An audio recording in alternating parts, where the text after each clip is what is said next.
চেতনা টিভিতে আপনাদের স্বাগতম। এখন আছি আমরা বাংলাদেশ মুক্তিযোদ্ধা সন্তান সংসদের কেন্দ্রীয় কার্যালয়ে। তো এই বাংলাদেশ মুক্তিযোদ্ধা সন্তান সংসদের কেন্দ্রীয় কমান্ড কাউন্সিলের নির্বাহী সদস্য পদ থেকে পদোন্নতি দিয়ে সাংগঠনিক সম্পাদক পদে মনোনীত করা হলো মোহাম্মদ শহীদুজ্জামান শিকদারকে। তো আপনাকে যে নির্বাহী সদস্য পদ থেকে পদোন্নতি দিয়ে সাংগঠনিক সম্পাদক পদে মনোনীত করা হলো, আপনার অনুভূতিটা কেমন আপনি একটু আমাদের জানান। আসসালামু আলাইকুম, ধন্যবাদ।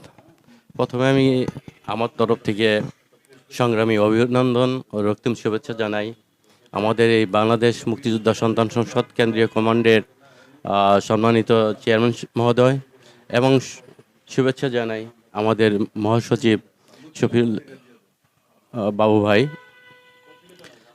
অ্যাকচুয়ালি আমরা মুক্তিযোদ্ধা সন্তান সংসদ মুক্তিযোদ্ধা সন্তান হিসেবে আমরা গর্ববোধ করি যে আমি একজন বীরের সন্তান হয়ে আমাদের যে কার্যক্রম, আমাদের মুক্তিযোদ্ধা বাবা চাচারা বর্তমান অবস্থার পরিপ্রেক্ষিতে যে নির্যাতন নিপীড়নের মধ্যে আছে, তোর মধ্যে আমাদের মাননীয় চেয়ারম্যান মহোদয় এবং মহাসচিব যে উদ্যোগ নিয়েছে এই সংগঠনকে ত্বরান্বিত করার জন্য, এই মুক্তিযোদ্ধাকে সন্তানদেরকে ঐক্যবদ্ধ করার জন্য যে উদ্দীপনা ওনার মধ্যে আছে, যারই উপলক্ষেতে আমরা ঐক্যবদ্ধ হওয়ার চেষ্টা করতেছি।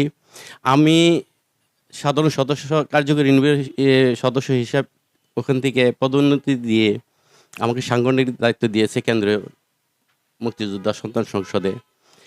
আমি চেষ্টা করব, আমার আপ্রাণ চেষ্টা করব যে সংগঠনকে আরও সামনের দিকে এগিয়ে নেওয়ার জন্য, যাতে আমরা সারা বাংলাদেশ ব্যাপী এই সংগঠনকে একটা ঐক্যবদ্ধ সংগঠন হিসাবে তৈরি করতে পারি।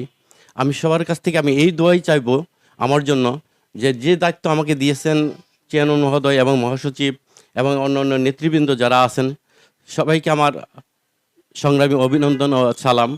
যে পদের জন্য আমি জানি না আমি এই পদের যোগ্য আছি কি না, কিন্তু ওনারা দিয়েছেন। আমি আমার সেই পদকে রক্ষা করার জন্য আমি সারা বাংলাদেশে সাংগঠনিক তৎপরতা আমার তরফ থেকে চলমান থাকবে। সবাইকে সংগ্রামী অভিনন্দন। আল্লাহ হাফেজ।